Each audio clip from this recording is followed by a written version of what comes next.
porque creo que ustedes no tienen Sí, demasiado... tenemos ¿Sí? una agenda muy complicada. Carlos, por favor. Sí, una visión, no solamente una respuesta rápida. Lo que van a encontrar en el informe, digo, para no entrar en casos muy concretos, porque no tenemos el tiempo ni creo que es el espacio, lo que van a encontrar en el informe y lo que nosotros recomendamos siempre es leer el informe en términos de las dificultades de la investigación. Hay todo un capítulo que habla sobre las dificultades de la investigación, leer el informe en lo concreto y poder analizar en lo concreto, ¿no? Para no convertir, digamos, el trabajo que nosotros hemos hecho en una discusión de si uno está a favor o en contra, que ha pasado en este tiempo, ¿no? No estamos a favor ni en contra de nadie. Vayamos al contenido y vayamos a la discusión de las cosas y ahí uno puede tener discrepancias sobre si esto ha pasado o no ha pasado. Lo que nosotros hemos tratado de mostrar en el informe son los datos que tenemos de los avances que se han podido dar, dónde no se ha podido avanzar y algunas de las cosas que no se han podido hacer. Y creemos que lo más importante es que eso se pueda hacer, ¿no? Que eso se pueda hacer, se puedan superar esas dificultades de una perspectiva constructiva para que haya cambios. Hay una cosa que es importante tener en cuenta. La desaparición forzada es un dolor permanente y es un delito permanente. Y eso hace que los casos a veces no se puedan cerrar si no tiene una resolución efectiva. Y eso es muy importante que ustedes lo consideren, a diferencia de otro tipo de delitos, ¿no? Y eso hace que en la experiencia de América Latina durante muchos años, muchos casos han permanecido abiertos durante años y años porque no ha sido posible cerrarlos, porque no ha habido una investigación efectiva o no ha habido una resolución del caso.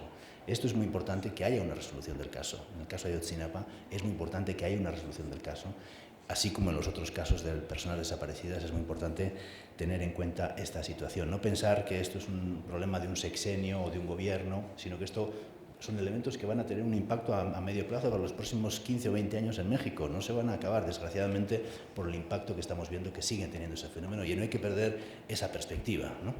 Y una segunda cosa que quería plantear, tomando un poco la pregunta del señor senador, tiene que ver, como él señala, las medidas cautelares no se cancelan o no terminan cuando termina nuestro mandato. Sí termina nuestro mandato termina el día 30 ya, y las medidas cautelares siguen vigentes. ¿Cuál sea el mecanismo de seguimiento? Nosotros hemos dicho que es muy importante que haya un mecanismo de seguimiento. ¿Por qué? Porque se han conseguido muchas cosas y es importante que esas cosas no se pierdan. Se han conseguido también cosas invisibles, si uno quiere. Y uno mira comparativamente México tal vez con otros países, ¿no? Y eso tiene que ver con las víctimas de violaciones de los derechos humanos en general y también con el caso de México en particular, ¿no? Uno de los impactos más duros, al menos en la experiencia que nosotros hemos tenido en el trabajo en el caso y con las víctimas, es la pérdida de la confianza. La pérdida de la confianza en la institucionalidad, ¿no? Y una de las cosas que pasó cuando llegamos al país es que los puentes de la relación entre las víctimas y el Estado estaban rotos y nos tocó hacer muchas cosas para que hubiera puentes de diálogo en una situación de incomunicación y de conflicto permanente. Y eso es un trabajo, si quieren, más invisible. Eso no estaba en nuestro mandato, pero eso es un elemento central del trabajo que hemos tratado de hacer y es un elemento que nos preocupa en términos del seguimiento del trabajo, ¿no? Cuando nosotros no estemos, ¿qué pasa? Bueno, ¿cuáles van a ser los mecanismos que se van a articular y cómo se va a mantener una relación de confianza con las víctimas que permita avanzar en algo que es muy delicado en términos generales y que en el caso particular de México hemos visto que ha estado mucho más lesionado y mucho más golpeado?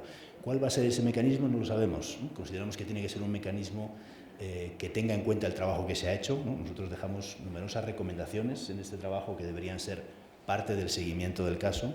Consideramos que ese mecanismo debería tener la posibilidad de que haya visitas al país por parte de lo que es el mecanismo que se articule para poder hacer ese seguimiento del caso, porque eso es la única manera de tener un conocimiento más directo, que ese mecanismo pueda tener un acceso a la información como hemos tenido nosotros para saber realmente qué es lo que se ha hecho, qué es lo que no se ha hecho, dónde están los problemas y hacer una evaluación efectiva, y que pueda tener un mecanismo también de reunirse y relacionarse con las víctimas, porque ellas tienen una visión que debe ser integrada en el seguimiento del caso. Desconocemos cuál va a ser la decisión de la Comisión Interamericana en acuerdo entre las partes de cuál será ese mecanismo, que eso es una cuestión que no tiene que ver con nosotros como grupo de expertos. Nosotros hemos terminado este trabajo aquí. Hemos dicho que podemos colaborar si las partes y la Comisión Interamericana quieren alguna información, algún seguimiento de nuestra parte en términos de ese mecanismo que se construya, pues estamos dispuestos a colaborar en eso, pero no es una decisión nuestra ni tenemos un diseño nosotros de cómo debe ser ese mecanismo. Sí me parece importante que los diferentes poderes del Estado sean conscientes de la importancia de articular ese mecanismo